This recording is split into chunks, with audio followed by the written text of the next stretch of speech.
Vamos começar pelo sistema digestório, né? Que era para nós termos visto ontem, mas devido à internet, né, ter dado um probleminha, nós não conseguimos ter aula. A gente sempre começa relembrando a anatomia, né, dos sistemas. Com o sistema digestório não seria diferente, né? Quando vocês ouvirem falar em sistema digestivo, sistema digestório, aparelho digestivo, se trata da mesma coisa, tá? Ele é um conjunto, né, desses órgãos aqui que a gente vai já ver um pouquinho sobre cada um. E eles atuam no nosso corpo. O nosso corpo, eu vou dar um exemplo assim bem legalzinho para vocês entenderem. Ele é como se fosse um automóvel e ele precisa de energia, né? E aí, para que nós tenhamos energia, para que nós geramos oxigênio para nossas células, nós precisamos nos alimentar. E aí acontece um processo no nosso sistema digestório que a gente vai estudar hoje. Nosso sistema digestório ele é composto pelo trato gastrointestinal, e ele mede de 7 a 7,9 metros de comprimento. Nós temos a boca, o esôfago, o estômago, intestino delgado e grosso, o reto e o ânus, né? Temos também os órgãos acessórios, né? São os dentes, a língua, as glândulas salivares, o fígado, a vesícula biliar e o pâncreas. Aqui tem um slide falando um pouquinho sobre as etapas da nutrição, né? A gente vai ver a diferença de nutrição e de alimentação no próximo slide, né? Aqui nós temos etapas da nutrição. Número 1, alimentação, digestão, assimilação, dejecção ou defecação. Essas são as etapas da nutrição. E aqui a diferença entre digestão e nutrição. O que seria? A digestão ela é um conjunto de transformações fisioquímicas ou físico-químicas em que os alimentos orgânicos sofrem para se transformarem em moléculas menores e serem absorvidos, né?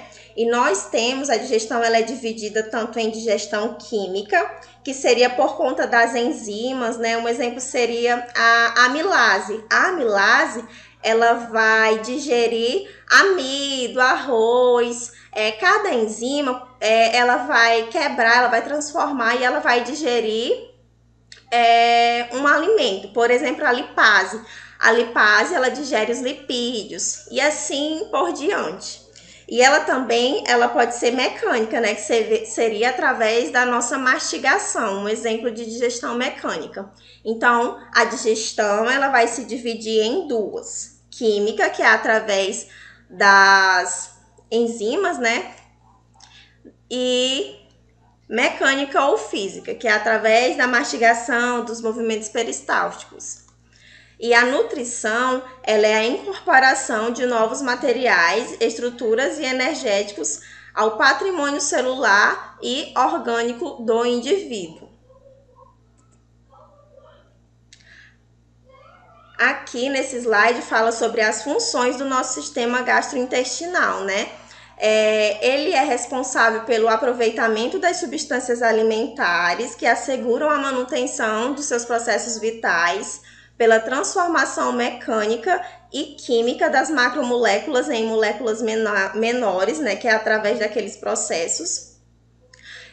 O transporte dos alimentos, da água e dos sais minerais para os capilares sanguíneos da mucosa do intestino e a eliminação de resíduos alimentares não digeridos e não absorvidos. Então, são essas funções do nosso sistema gastrointestinal.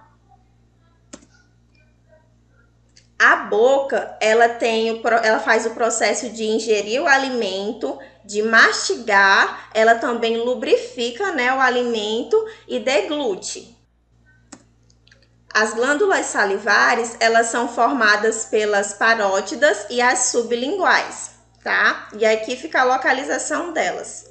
Aqui, gente, é só pra gente dar uma relembrada na anatomia geral, tá? Do sistema gastrointestinal. A faringe ele é um canal comum ao sistema digestório e respiratório. Então, a faringe está presente tanto no nosso sistema digestório quanto no nosso respiratório. Ela é dividida em nasofaringe, orofaringe e laringofaringe. Está na imagem, tá bom? E ela também tem a presença das amígdalas ou tonsilas. Amígdalas e tonsilas é a mesma coisa, tá? O esôfago, ele é esse canal aqui, que ele vai ligar a nossa faringe ao estômago. Ele localiza-se entre os pulmões. E ele também atravessa o diafragma, né? O esôfago, ele faz a condução do alimento até o estômago. E o nosso estômago, ele é uma bolsa, ele fica localizado no lado esquerdo do nosso abdômen. E é onde ficam armazenados os alimentos e algumas substâncias. Acontece a absorção de algumas substâncias. O nosso intestino, ele é dividido em intestino delgado, né? Ele é dividido em duodeno, íleo e jejum, conforme tá aqui na imagem, tá? E no nosso intestino acontece a maior parte da absorção dos nutrientes, no intestino delgado.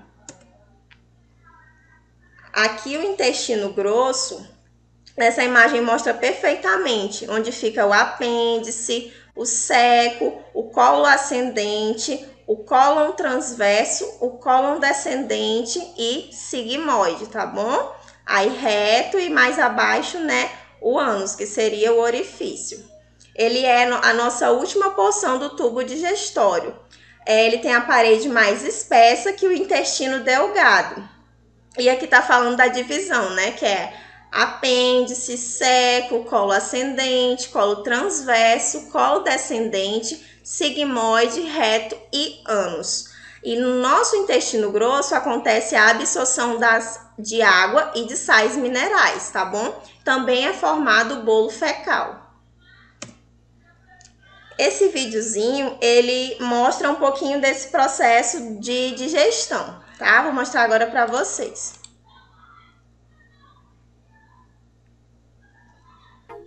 Você já notou que quando estamos... Deixa eu aumentar aqui o volume.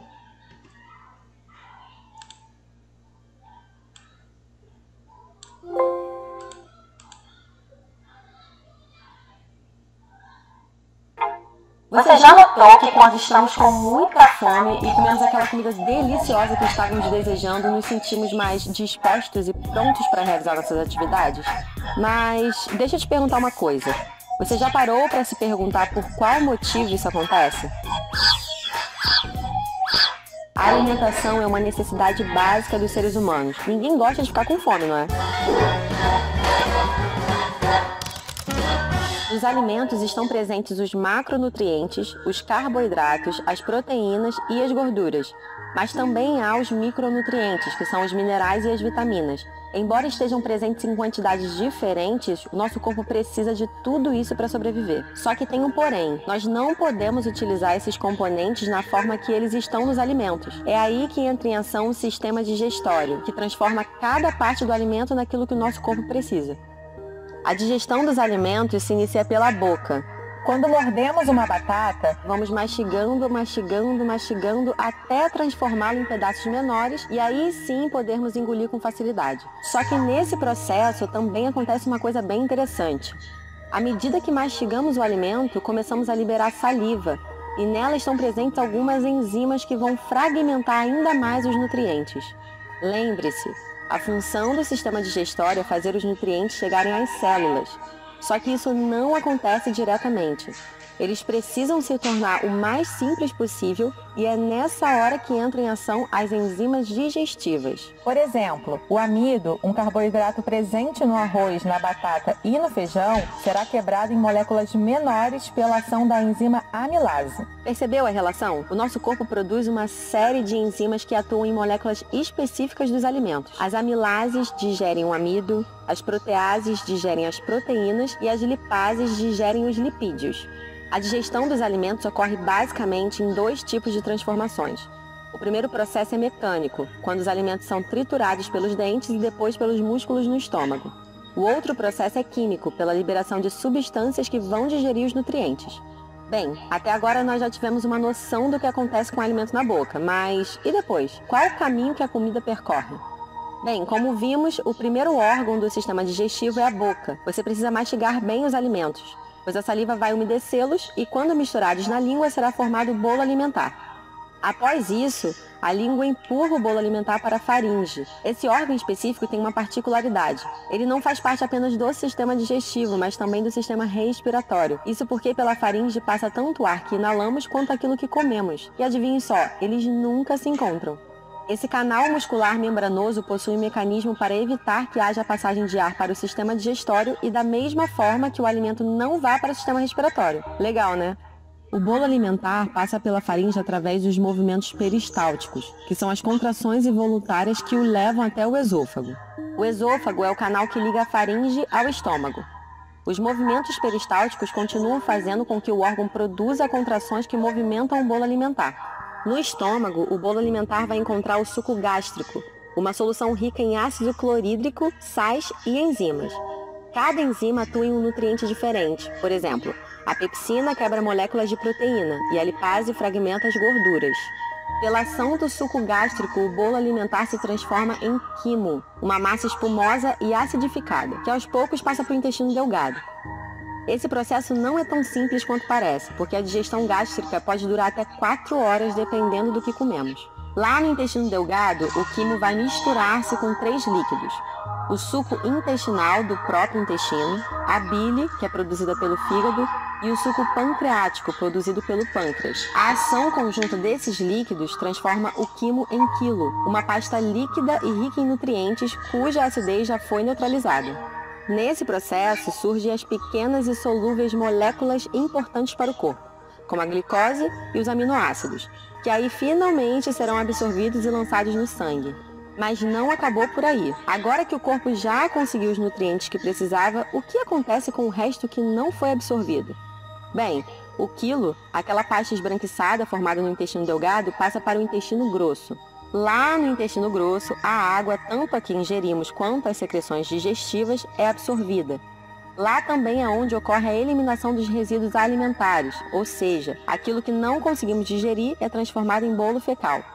O resíduo é então encaminhado para o reto, parte final do intestino grosso, até que seja eliminado lá pelas fezes. É um longo caminho percorrido, não é mesmo? Agora, vamos fazer um resumo bem rapidinho para garantir que você aprendeu tudo. Vamos lá do início? É através da alimentação que obtemos a energia que precisamos para realizar todas as nossas atividades. Para isso acontecer, o sistema digestório transforma as grandes moléculas dos alimentos em substâncias menores. Daí elas vão ser absorvidas pelo nosso corpo. Isso é feito por meio de transformações mecânicas, como a mastigação, e transformações químicas, como a atuação das enzimas digestivas. O caminho que o alimento percorre no nosso corpo é o seguinte: boca, faringe, esôfago, estômago, intestino delgado, intestino grosso e ânus. Além desses órgãos, existem outros que são importantes para o processo de digestão. São as glândulas salivares, responsáveis pela produção de enzimas que iniciam a digestão, o pâncreas, responsável pela produção do suco pancreático, e o fígado, que produz a bile. Agora que você já aprendeu tudinho sobre o sistema digestório, compartilhe esse vídeo com seus amigos, se inscreve no canal e aguarde o próximo conteúdo incrível que estamos separando.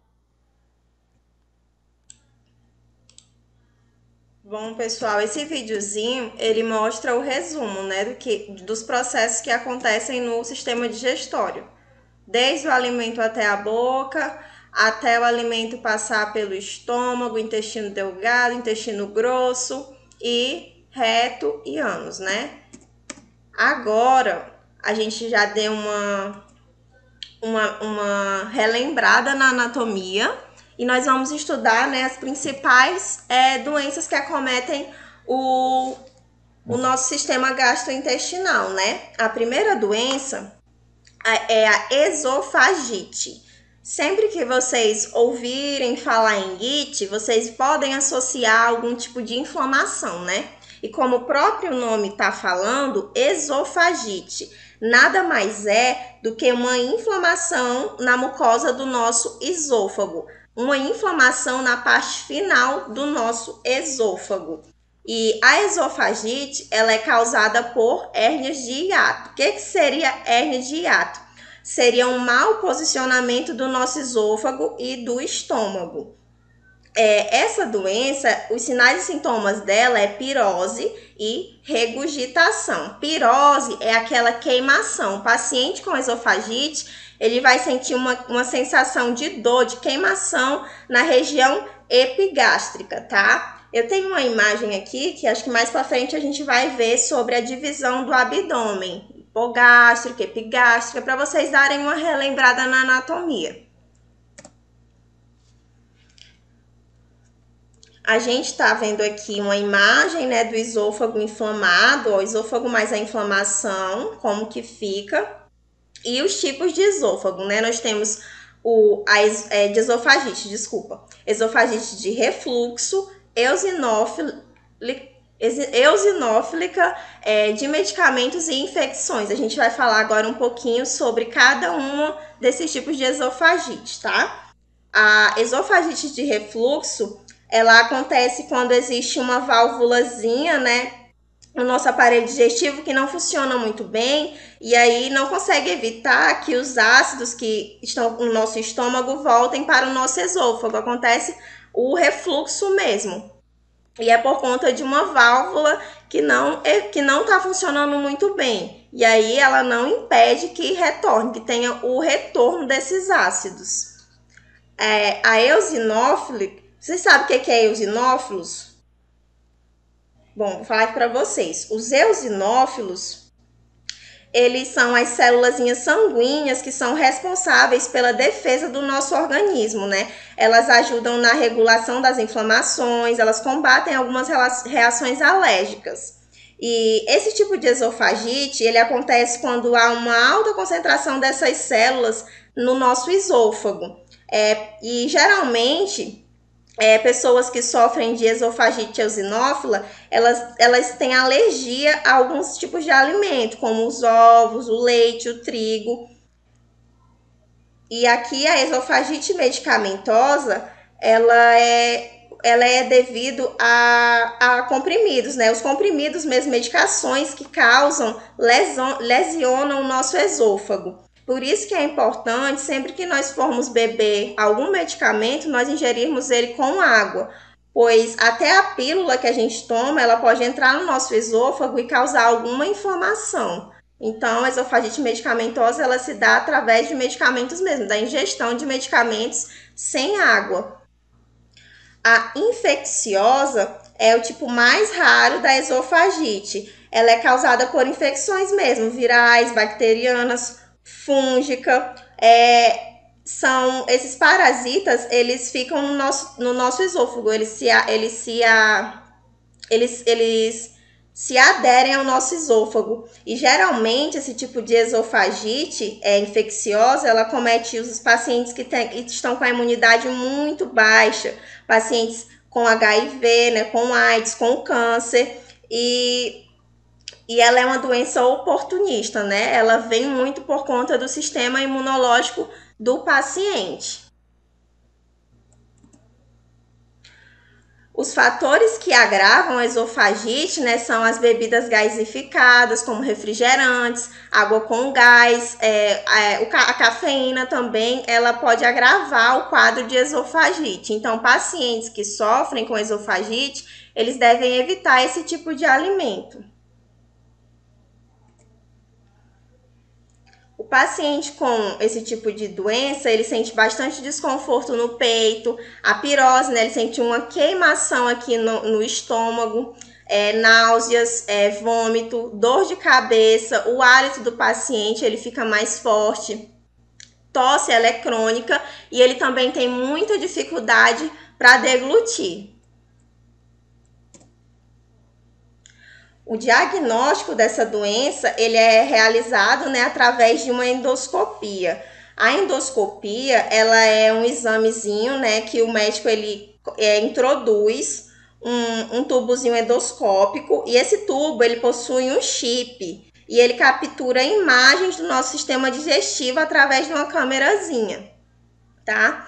E também é possível diagnosticar essa doença através da pH-metria de 24 horas. O que seria a pH-metria? É um exame, né, que vai permitir o médico avaliar o retorno de ácido contido no nosso estômago para o esôfago. E ele é realizado em 24 horas, tá? Os tipos de tratamentos não medicamentosos, né? A gente tem que falar para o paciente ter cuidado com o sobrepeso, para que ele evite alimentos que possam irritar, no caso, cafeína, bebidas gaseificadas, e também a questão de fracionar a dieta, comer várias vezes ao dia em pequenas quantidades. Aqui nós temos um quadro com o conceito de cada doença, né? Esofagite, né, que a gente já viu que é uma inflamação do nosso esôfago. O refluxo, que é a saída do ácido do estômago para o esôfago, né? Seria a esofagite de refluxo. E a gastrite, que é uma inflamação da nossa mucosa estomacal. Como o próprio nome diz, it, né? O que terminar em it, a gente associa geralmente a inflamação. Então, a gastrite é a inflamação da nossa mucosa, do nosso estômago.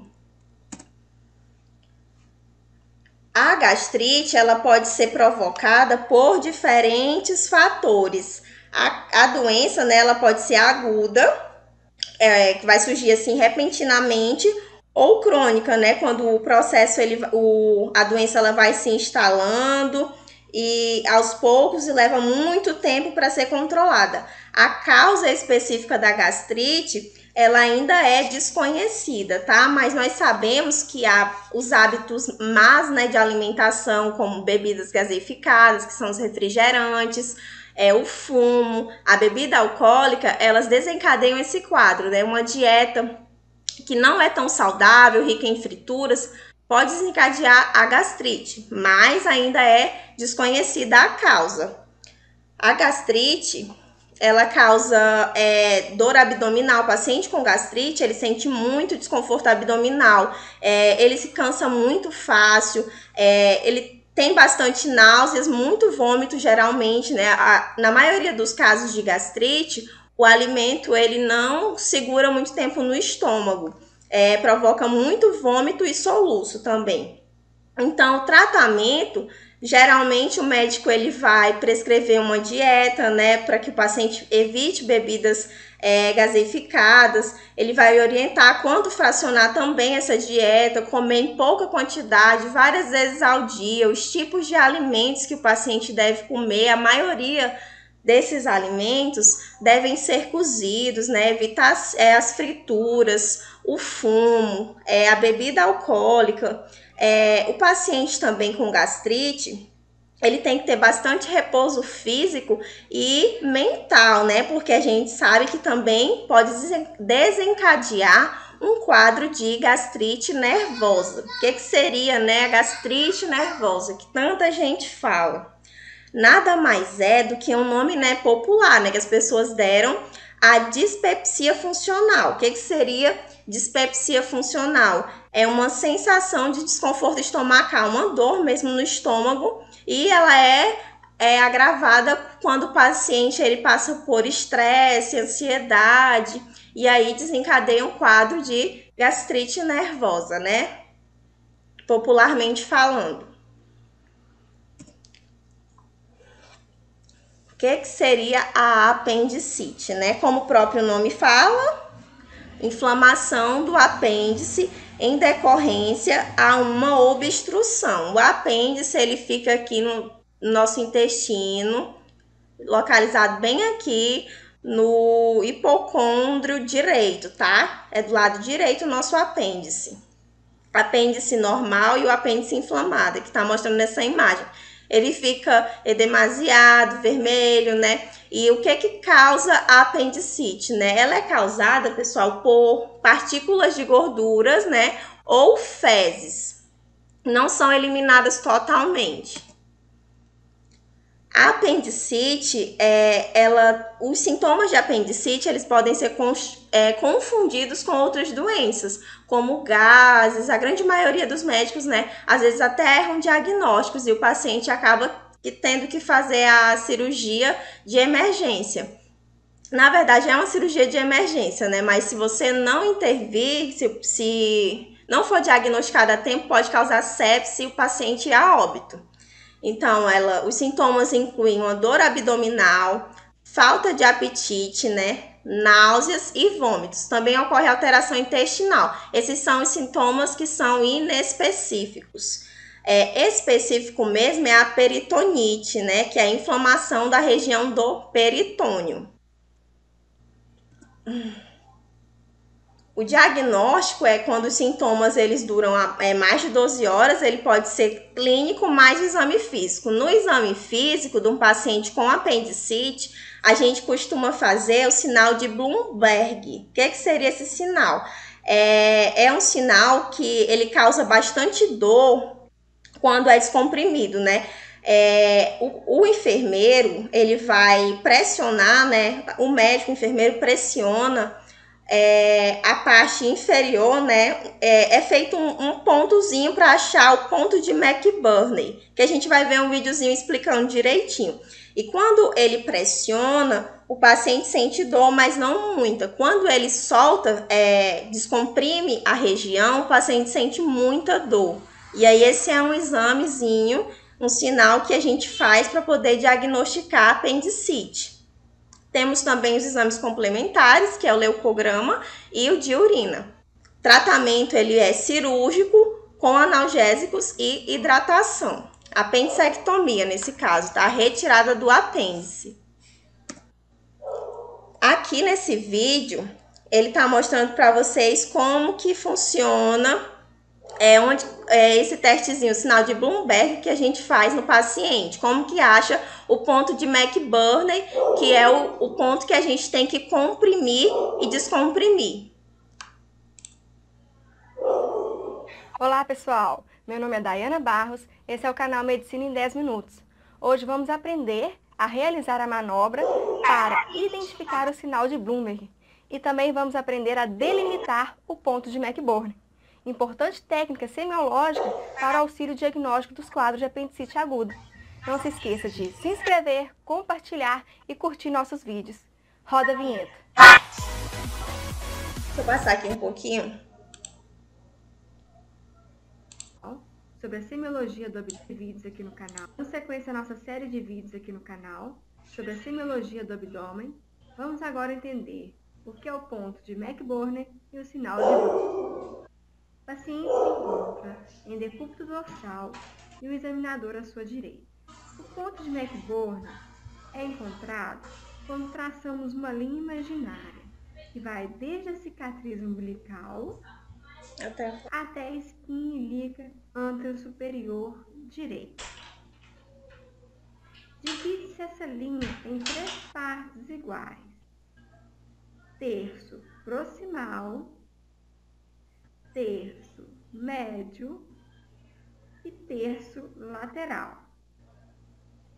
Na interseção entre o terço médio e o lateral, é o ponto que se encontra a maior sensibilidade nos quadros de apendicite aguda, encontrando dessa forma o ponto de McBurney. O sinal de Bloomberg é encontrado quando o examinador realiza uma compressão do ponto de McBurney, seguida de uma descompressão abrupta. O mesmo será positivo quando o paciente queixa-se de dor intensa após a descompressão. Essa técnica sempre deve ser levada em conta quando o raciocínio clínico nos leva a suspeitar de quadros de apendicite aguda. Videozinho bem simples, mas bem explicativo, né? Vocês viram, vai ser dividido o abdômen. Olá, pessoal! Vou passar aqui só um pouquinho, pessoal.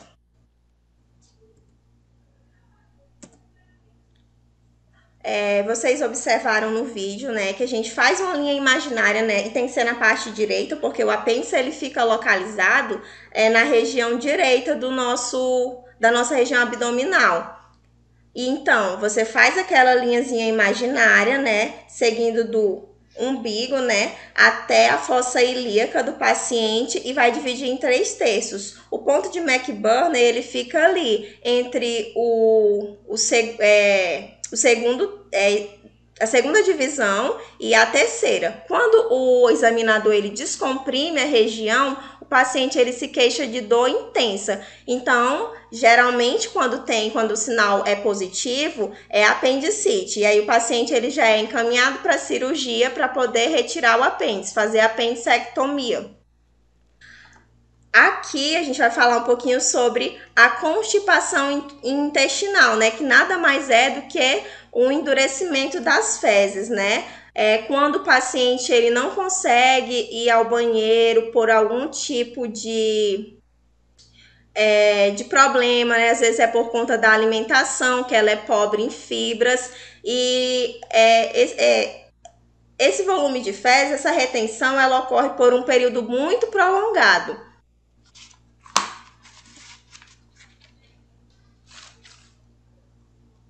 E como que a gente tem que agir com o paciente que está com constipação, né? A gente tem que informar ele como melhorar o estilo de vida dele, né? Que é através da alimentação, que ele tem que procurar ingerir alimentos ricos em fibras, que a prática de atividades físicas, ela também ajuda, né? Com o caso de constipação intestinal. E avaliar também a necessidade em relação aos procedimentos. Um procedimento que a gente utiliza em pacientes que estão com constipação é o enema. O que seria o enema? Ele é um procedimento que consiste na colocação de um tubozinho que a gente coloca pelo ânus do paciente e é introduzido medicação. Pode ser flit, algum tipo de prescrição que ajude a fazer com que essas fezes endurecidas elas sejam mais amolecidas. E esse procedimento pode ser feito tanto pelo técnico quanto pelo enfermeiro. O paciente ele vai virar em decúbito lateral esquerdo e vai ficar na posição de Sims. Flexiona um pouquinho a perna e o enfermeiro ele vai introduzir esse líquido e automaticamente as fezes que estavam endurecidas elas já vão sair. E é muito importante que a gente converse com o paciente sobre esse procedimento, explique todo esse procedimento, porque esse procedimento geralmente ele causa constrangimento para o paciente. Então a gente tem que explicar o procedimento direitinho para o paciente para que ele não fique ansioso, para que ele não fique receoso. Então, em caso de constipação, a gente tem que sempre estar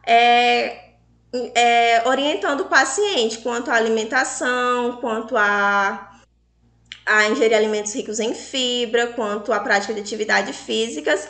E se de tudo isso não der jeito, a gente tem que fazer o enema, tá? O médico vai prescrever um enema e a gente vai lá e realiza o procedimento, sempre passando segurança para o paciente, sempre preservando a privacidade do paciente, tá bom?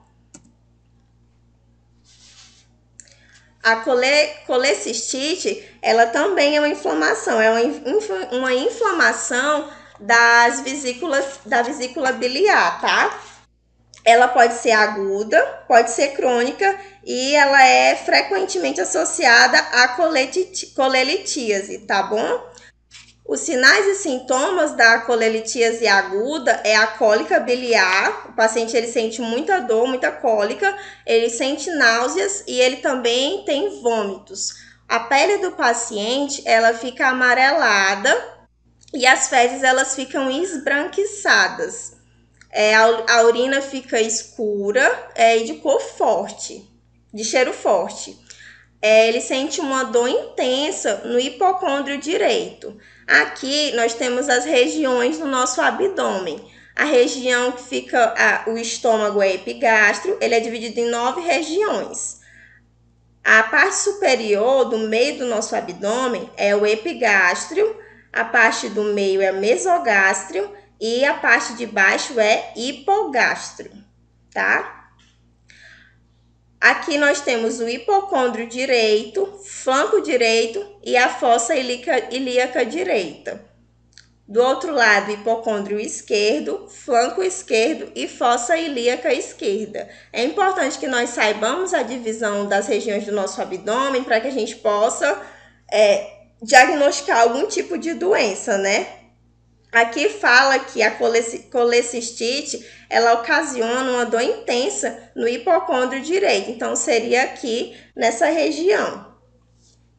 Os sintomas da colecistite crônica é intolerância a alimentos gordurosos. O paciente ele não vai conseguir ingerir alimentos gordurosos e a dor no hipocôndrio direito, acompanhada pela hipersensibilidade à palpação. Então, quando o enfermeiro vai fazer o exame físico do paciente, ele vai fazer a palpação do abdômen. O paciente ele queixa-se de bastante dor nessa região do hipocôndrio direito.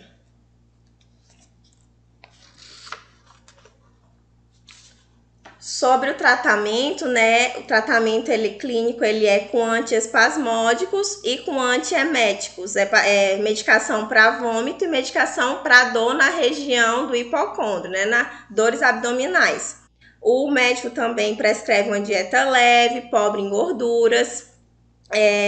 E ele também pede sempre o paciente evitar, né, bebidas alcoólicas e o excesso dos condimentos.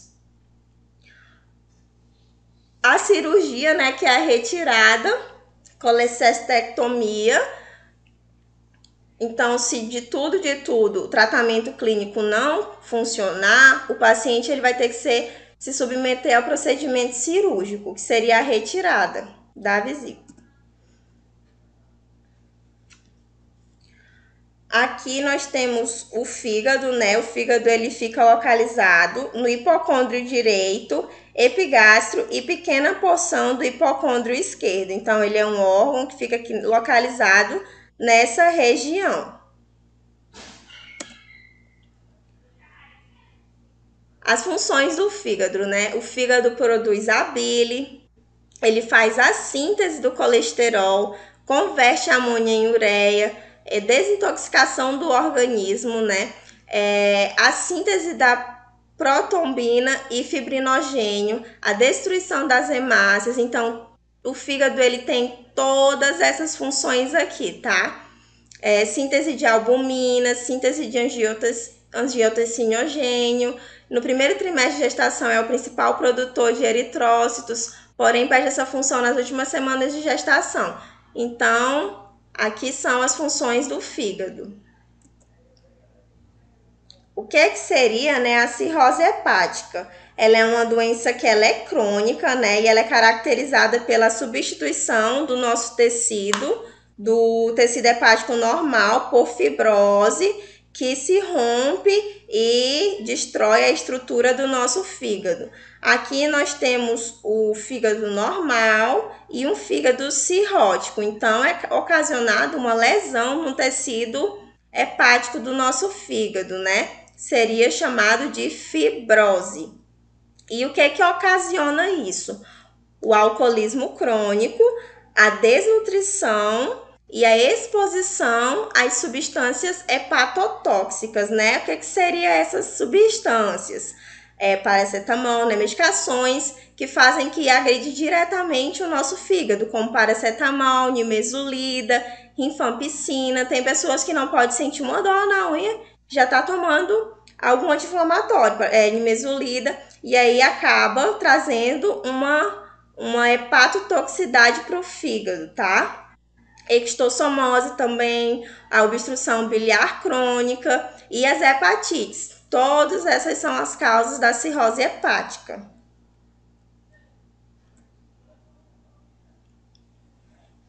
Aqui, né, nós temos 3 tipos de cirrose hepática. Ela é dividida em cirrose alcoólica, pós-necrótica e biliar. A cirrose biliar, pessoal, ela também tem uma divisãozinha. Ela é dividida em primária e secundária.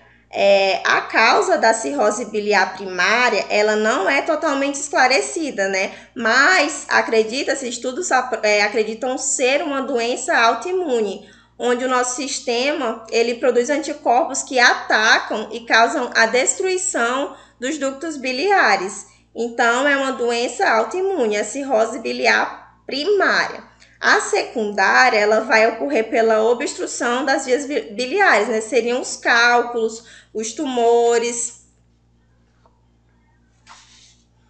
A cirrose pós-necrótica, ela está presente quando ocorre hepatite B e C. E elas podem começar também com a cirrose hepática, que geralmente ela é macronodular. Então, a pós-necrótica ela é decorrente das hepatites B e C.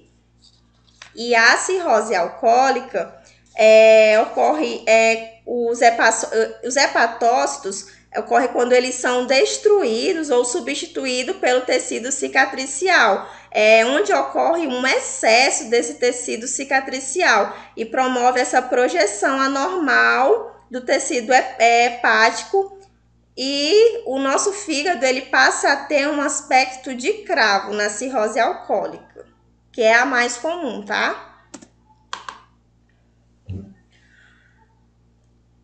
Um paciente que é acometido por cirrose, né? Ele tem os sinais e sintomas precoces são as febrículas, a pele dele ela fica amarelada, ele sente muita náusea, ele tem vômitos, flatulências, distúrbios intestinais, hepatomegalia e astenia.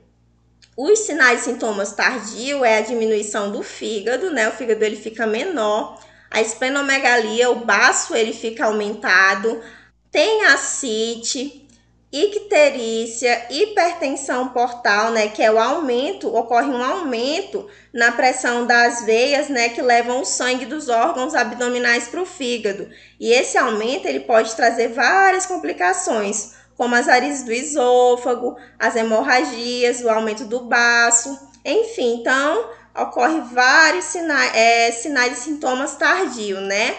Púrpura, anemia, hemorroidas, hemáteses, melena, são esses sinais e sintomas de cirrose. Quais são os nossos sinais e sintomas? Os cuidados que nós temos que fazer com esses pacientes. Nós temos que sempre estar ali, né, dar apoio emocional para o paciente, estimular a alimentação, orientando quanto à importância da dieta prescrita, proporcionar um ambiente calmo, com repouso para o paciente, verificar sempre o peso do paciente, medir a circunferência abdominal do paciente, fazer o balanço hídrico, verificar os aspectos das eliminações, a procura de possíveis sangramentos. E nós temos que ter cuidados especiais com a sonda de Blackmore, que eu coloquei até uma imagenzinha aqui ao lado dessa sonda. Essa sonda, ela vai ter 3 lúmens essa aqui, ó, a parte final da sonda, né, 3 lúmens e 2 balonetes, tá?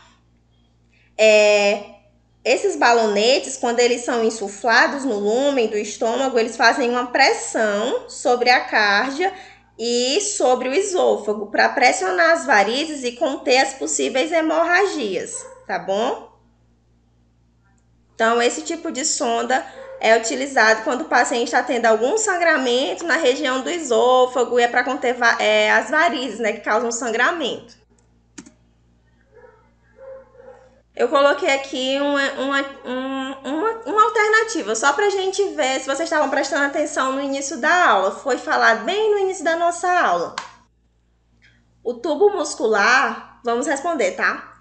O tubo muscular, associado tanto ao sistema respiratório quanto ao digestivo, é conhecido como... Vocês lembram? Letra A, laringe. B, epiglote. C, cordas vocais. D, faringe ou palato mole? Vocês lembram?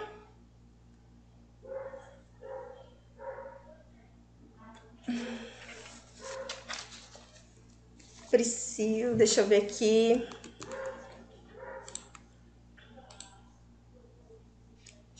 Priscila, letra D, mais alguém? Letra D é faringe, né? Correto, tá?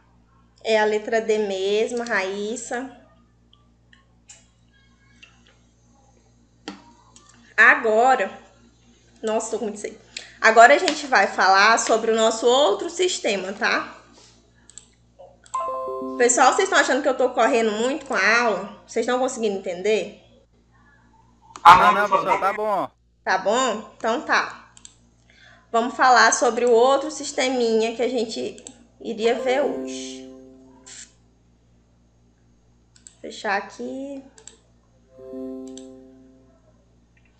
Sistema endócrino.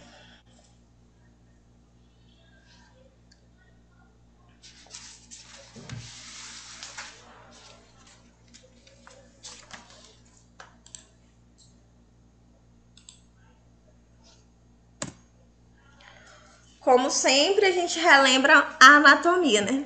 O que é o sistema endócrino, né? O sistema endócrino, ele é responsável pelo controle das nossas atividades metabólicas. E como que ele atua? Ele atua através dos nossos hormônios, né? Os nossos hormônios, eles são produzidos e são liberados pelas células através das nossas glândulas endócrinas e atuam no funcionamento dos nossos órgãos. Aqui eu coloquei para vocês as nossas glândulas endócrinas, né? Nós temos a hipófise, o timo, a tireoide, suprarrenais, a do pâncreas e a dos órgãos reprodutores, ovários e testículos. A gente vai ver agora sobre as principais doenças que acometem o sistema endócrino, né? Por conta de deficiência de hormônio, por conta de vários fatores relacionados com esses hormônios. Primeira doença que a gente vai comentar hoje é hipertiroidismo e hipotiroidismo. Como o próprio nomezinho já fala, um macetezinho para vocês, hiper mais, hipo menos. Então, hipertiroidismo ocorre um aumento do hormônio T3 e T4. É uma produção a mais desse hormônio. E o hipo é uma diminuição desse hormônio.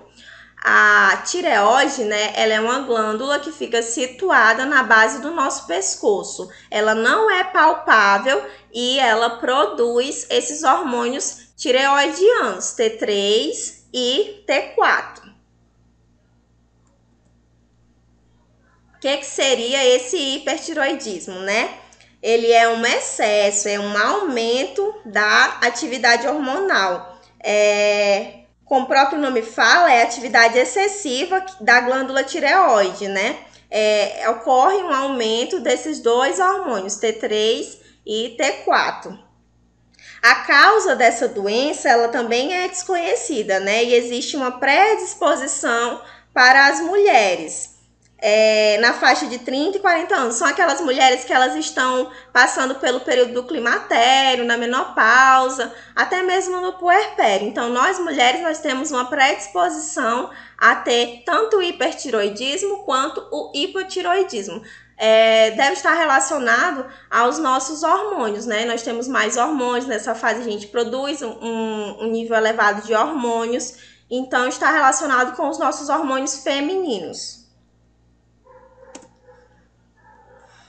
Essa doença, né, o hipertiroidismo, aqui nessa imagem fala alguns sinais, né? O cabelo ele fica fino e fraco, os olhos ocorre a exoftalmia. O que seria isso? Os olhos eles ficam esbugalhados, ficam maiores, ficam salientes, né? O paciente com hipertiroidismo, ele também tem suor excessivo, inchaço na garganta, palpitações cardíacas, aumenta o apetite, problemas intestinais, tremor nas mãos e a menstruação ela fica irregular.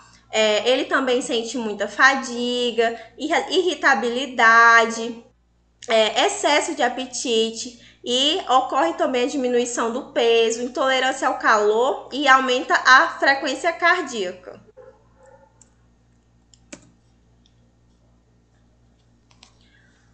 Quais são os cuidados que nós temos que ter com pacientes que têm hipertiroidismo, né? Nós temos que proporcionar um ambiente calmo, pacientes sem barulhos, proporcionar um ambiente fresco, trocar as roupas de cama sempre que for necessário, oferecer líquidos gelados por conta do calor, né, que ele sente, ele transpira muito, ajudar a aumentar a autoestima, né, que o paciente ele acaba tendo a glândula da tireoide, ela começa a inchar e o pescoço ele fica demasiado. Oferecer uma dieta fracionada e equilibrada, né? Sempre fracionar a dieta, né? Reduzir os estimulantes como as bebidas gaseificadas, a cafeína, o álcool. Orientar também quanto à instilação de colírios para proteger a córnea, porque o olho ele fica com exoftalmia, né? O olho ele fica maior, fica para fora mesmo. E orientar sobre a continuidade do tratamento.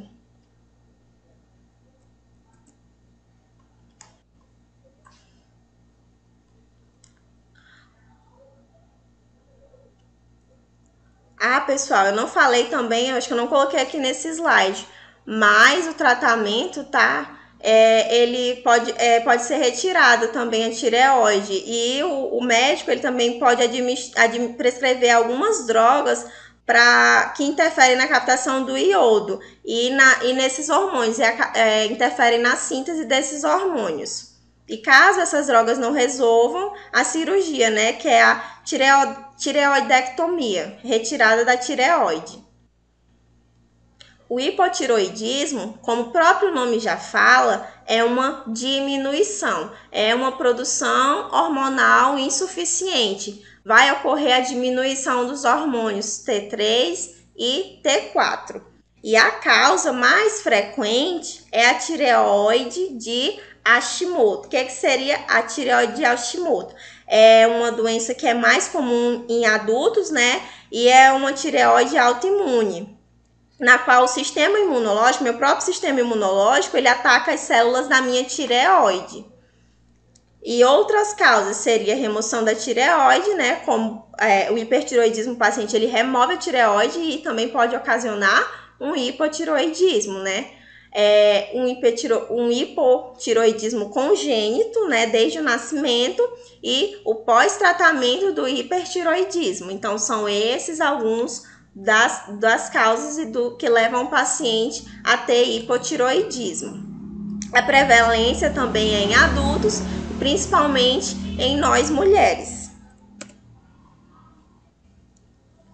Paciente que sofre de hipotiroidismo, ele tem perda de apetite e ganho de peso, diminuição da frequência cardíaca, sonolência, constipação e intolerância ao frio. Ele também tem prisão de ventre, rouquidão, o cabelo do paciente ele cai muito, leva ele a ficar depressivo, tá bom?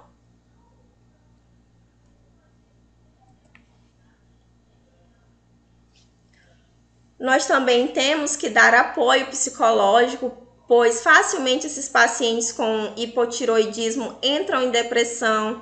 Evitar sedativos, só fazer sedativos se for realmente necessário, né? Fazer todo o possível para não usar esses sedativos. Observar a depressão respiratória e a sonolência profunda do paciente. Manter ele sempre agasalhado, pois ele não gera um calor, né? Evitar bolsas de água quente, pois o paciente tem baixa sensibilidade térmica. Observar os sinais de constipação intestinal e orientar o paciente e a família quanto ao uso diário da medicação, mesmo na ausência dos sinais e sintomas, tá bom? Que tal o tratamento de hiper e hipotiroidismo? Hipertiroidismo, né, a gente vai tratar com medicamentos, né, a terapia com iodo radioativo. Os medicamentos são aquelas drogas que vão interferir na síntese dos hormônios tiroidianos, tá? E a tireoidectomia, que seria a retirada da tireoide, tá bom? O hipotiroidismo nós vamos tratar com reposição hormonal por levotiroxina, tá? Professora? Oi. Professora, a exposição aos raios,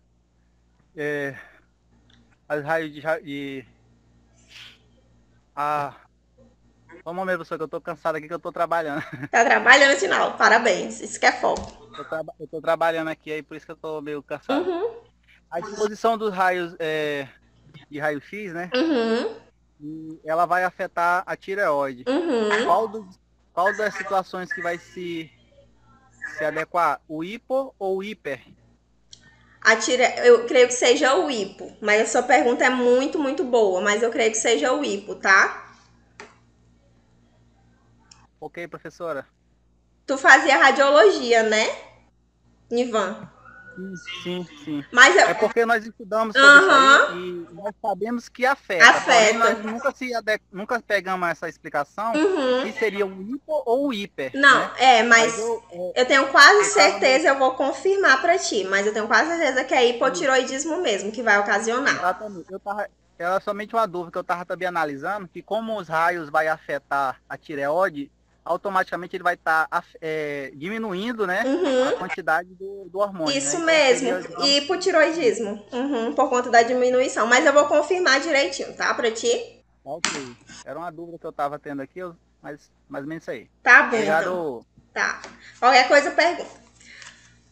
Aqui, né, a gente vai falar sobre o pâncreas, né, que também é uma glândula endócrina.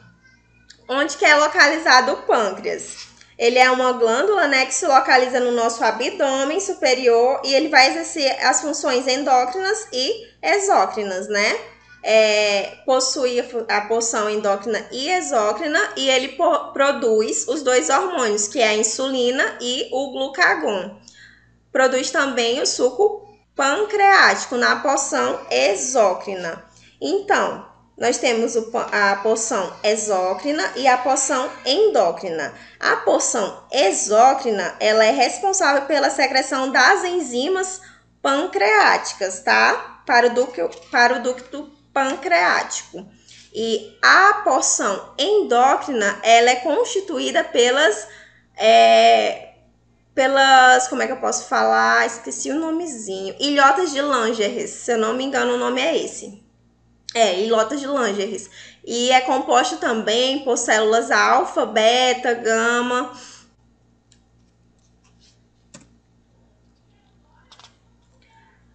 Aqui a gente fala um pouquinho sobre a diabetes de mellitus, né? Que é uma doença, é uma síndrome de etiologia múltipla decorrente da falta de insulina, né? A gente viu agora que o pâncreas, ele faz a secreção de dois hormônios, né? Que é a insulina e o glucagon. Então, quando ocorre essa deficiência de hormônios, o paciente ele adquire a diabetes, né? Ela é adquirida através da incapacidade da insulina de exercer adequadamente os seus efeitos e ela se caracteriza-se por a hipoglicemia crônica com distúrbios do metabolismo dos carboidratos, lipídios e proteínas. Então, a diabetes ela é uma doença metabólica. Ela é caracterizada por esse aumento anormal do nosso açúcar no sangue, né, devido aos defeitos na secreção ou na ação da insulina. A glicose, pessoal, ela é a nossa principal fonte de energia. Porém, quando ela está em excesso na nossa corrente sanguínea, ela pode trazer várias complicações à nossa saúde, né?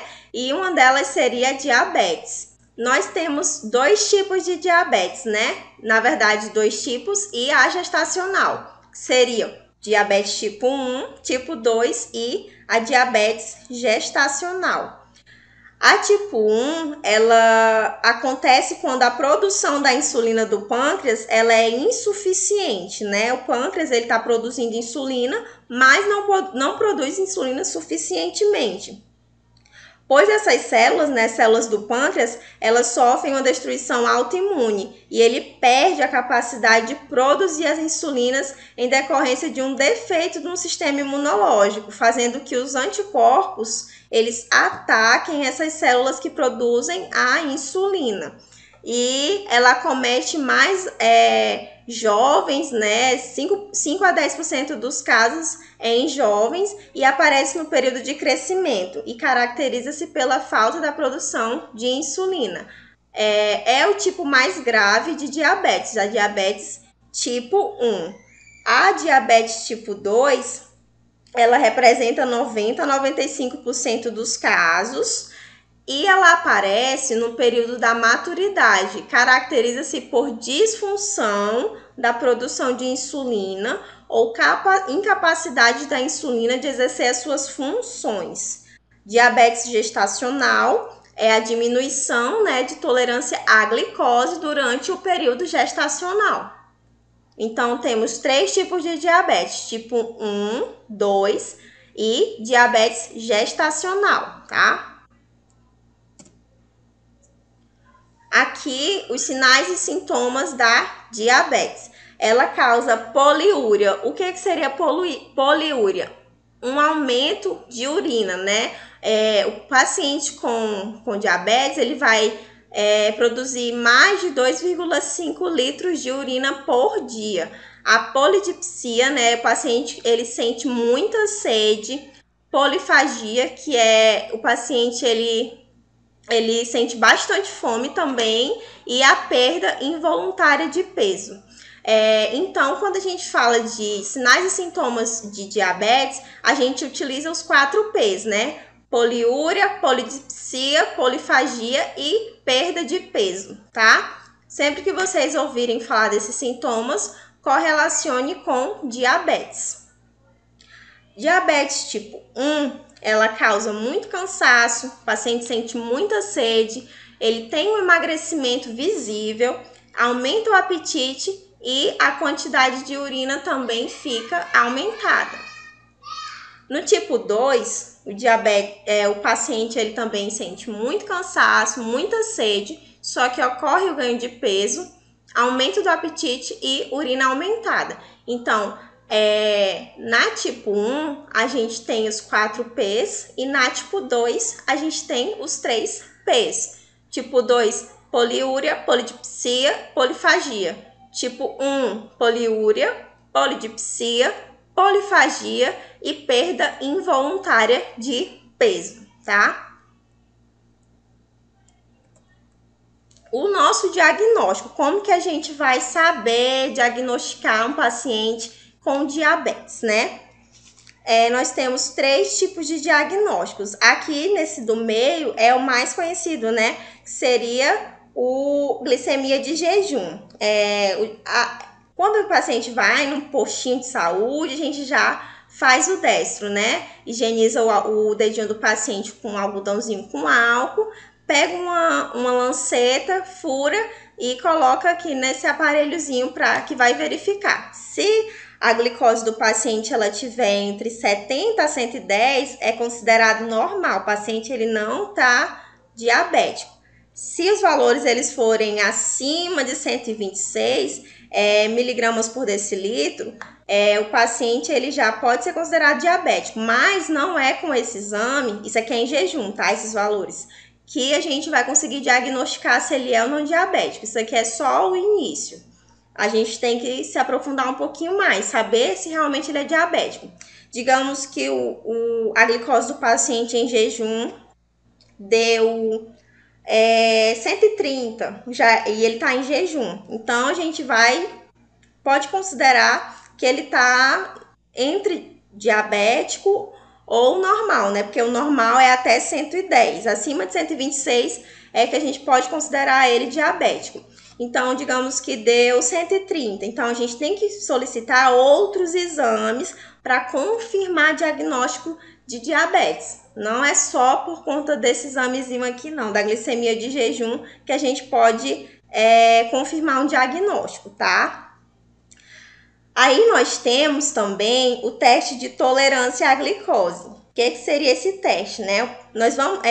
Quando o paciente vai fazer esse teste, é administrado em pacientes adultos 75 gramas de glicose, que corresponde a uma garrafazinha de glucotol. O paciente ele ingere e aí é colhido o sangue dele 1 hora após e 2 horas após ele ingerir. E se a glicose dele, essa bebida, né, o glutol, ele é uma bebida que é rica em glicose. Se a glicose do paciente ficar acima de 200, aí a gente pode confirmar o diagnóstico de diabetes, tá? E nós também temos o glicosúria. O que seria o glicosúria? Ele é um dos testes que são mais utilizados para ver se o paciente é ou não diabético, né? Pois ele é econômico, os próprios pacientes eles podem fazer. É colocado uma fitinha, né? O paciente ele urina e aí geralmente o paciente diabético ele tem a urina mais clarinha, né? Por conta de que ele vai várias vezes ao banheiro, né? Por conta da poliúria. E aí, se a fitinha mudar de cor, tem várias cores. Aí é confirmado que o paciente é diabético, tá? O tratamento da diabetes, ele vai incluir estratégias de educação, modificação do estilo de vida, dieta, né? A gente também fala muito sobre dieta, que ele tem que diminuir o consumo de açúcar, suspender o fumo, aumentar a atividade física, reorganizar mesmo esses hábitos. A dieta e o controle de peso, eles incluem também a diminuição dos carboidratos e das gorduras, tá? O paciente ele deve sempre escolher proteínas de origem vegetal, ingerir bastante fibra, enfim, esses são os tipos de tratamentos não farmacológicos. Tratamento farmacológico, nós temos as insulinoterapias, né, que seriam as insulinas que são administradas, né, preferencialmente para os pacientes diabéticos tipo 1 e os hipoglicemiantes. Podem ser efetivos para os diabéticos tipo 2. A insulina comercial ela é extraída de pâncreas de animais como o porco, carneiro, o boi e inclusive o homem. E nós temos as insulinas presentes nos hospitais, que é a NPH e a regular. A NPH, ela é para vocês não confundirem, né? Quando vocês forem aplicar a insulina num paciente. Como que vocês podem estar fazendo? Vocês vão, né, aspirar naquela agulhinha de insulina. A gente sabe que a insulina, ela é uma medicação subcutânea, né? Tem os locais de aplicação. Então, a gente aspira, né, a insulina. E como que a gente pode não se confundir? A NPH, ela é aquela insulina de ação intermediária. Vocês vão pegar o frasquinho e ela é leitosa. Já a regular, ela é ação rápida, ela é transparente, tá bom? Essa é a diferença das duas insulinas, NPH e regular. O paciente ele também pode ser tratado com os antibióticos orais, né? E geralmente eles são utilizados para controlar diabetes tipo 2. No caso, as medidas profiláticas, né, que seriam mudança de estilo de vida, dieta, prática de atividade física, se isso não for suficiente, aí serão prescritos os antidiabéticos orais. E aqui eu coloquei para vocês alguns nomezinhos, né? Diabinese, Dimefor, inibidores do alfa-glicosidade. Tem alguns exemplos de medicação oral para diabetes tipo 2. Nós também devemos mostrar sempre ao paciente a importância do tratamento, da continuidade do tratamento, né? E informar sobre as complicações da doença. Ensinar também a aplicação da insulina. Gente, é muito importante a gente falar sobre esses cuidados com a insulina, né? Porque o paciente, geralmente, ele aplica a insulina em casa mesmo e ele tem que saber armazenar essa insulina. Essa insulina, após aberta, ela só pode ser consumida em 30 dias, ela não pode ser congelada e descongelada, não pode ficar exposta à luz, né, também. Nós temos que sempre estar alertando os pacientes quanto ao armazenamento e ele também tem que estar ciente dos efeitos que podem ocasionar. As complicações, elas podem incluir hipoglicemia, a glicose ela pode baixar muito, cetoacidose diabética e coma, tá? As complicações tardias seriam as alterações ateroscleróticas, que podem levar a angina, infarto, né? A gente viu que a aterosclerose é as plaquinhas de gorduras que se formam no vaso. E aí eles podem ocasionar angina, infarto, AVC, doença arterial oclusiva periférica, retinopatias que podem levar à cegueira. E essas doenças arteriais, vocês sabem por que um paciente diabético, ele tem dificuldade como é que eu posso falar? Na cicatrização, por conta dessa doença arterial oclusiva periférica. Acaba que a aterosclerose, ela diminui o fluxo sanguíneo para os membros inferiores, que acaba que não ocorre que o membro ele passa a receber menos sangue, menos fluxo sanguíneo, e aí dificulta a cicatrização do paciente. Por isso que um paciente que bate um pé, aí fica só uma feridinha, demora muito para cicatrizar, por conta dessas alterações tardias, tá? Ela também pode levar o paciente à cegueira, às nefropatias que levam à insuficiência renal crônica. Então, essas são algumas complicações que a diabetes mellitus causa.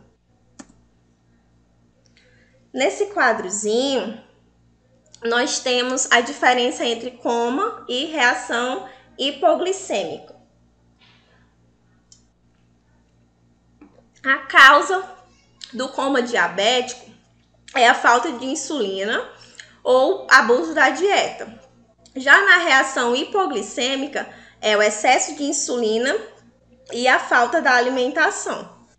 Sintomas: a sede no coma diabético ela é extrema e na reação hipoglicêmica ela é ausente. A fome ela é ausente no coma diabético e na reação hipoglicêmica ela é presente. Os vômitos são frequentes no coma diabético e na reação hipoglicêmica ausentes. A pele ela fica seca e quente no coma diabético e na reação hipoglicêmica úmida e fria. O estado mental no coma diabético, o paciente ele fica inquieto e na reação hipoglicêmica apático. Então, nós temos aqui, né, algumas diferenças para vocês saberem diferenciar quando o paciente está em coma diabético ou quando ele está sofrendo uma reação de hipoglicemia. Qual seria o tratamento, né? No coma diabético, paciente, nós temos que administrar a insulina e na hipoglicemia, na reação hipoglicêmica, administrar a glicose, dar alimentos doces para o paciente, tá bom? Nós temos sempre que orientar, né? Eu já havia falado para vocês, os pacientes quanto aos cuidados da aplicação de insulinas, tá? Nós também temos que orientá-los quanto à mudança dos locais de insulina, a via que ela deve ser subcutânea, fazer também a antisepsia antes da aplicação e não fazer a fricção após, fazer um rodízio de aplicação para evitar a lipodistrofia. O que é a lipodistrofia? Ela é quando o paciente ele não faz esse rodízio, não aplica, sempre aplica no mesmo local. Aí ocasiona que quando a agulha ela é introduzida várias vezes, vai ocorrer uma distribuição de gordura só nessa região. E assim vai se tornar propício o aparecimento da lipodipsia. A gordura ela fica acumulada só naquela região onde o paciente costuma aplicar insulina. Então, é importante que ele faça esse rodízio, tá? Aplique na face anterior da coxa, na região periumbilical, posterior do braço. Tem que sempre orientar o paciente quanto ao rodízio. Verificar, né, atentamente o tipo de insulina e a dosagem correta, porque como eu falei para vocês, temos a insulina em pH e a regular, né? E aí é importante que o paciente também conheça que a NPH ela é leitosa, a regular é transparente. Então a gente tem que orientar ele quanto a essas diferenças. Fazer o teste de glicemia capilar, né? Sempre que o paciente, quando ele é diabético, ele já tem um aparelho para fazer o testezinho. Orientar quanto à importância do tratamento em geral, orientar quanto à importância de evitar o fumo e o álcool e orientar o paciente sobre os cuidados domiciliares, né? Que seria conhecer a doença, fazer a dieta, ter sempre as mãos bala, doces e o cartão de identificação. Orientar também sobre o uso da insulina e as respectivas reações. Verificar semanalmente o peso e orientar sobre o uso diário do teste de paraglicemia capilar. Então, esses são alguns cuidados que nós devemos ter com os pacientes portadores de diabetes mellitus. Terminamos. Eu espero não ter corrido muito. Vocês têm alguma dúvida sobre esse assunto, sobre os assuntos que foram abordados no decorrer da aula? Pode perguntar, tá bom?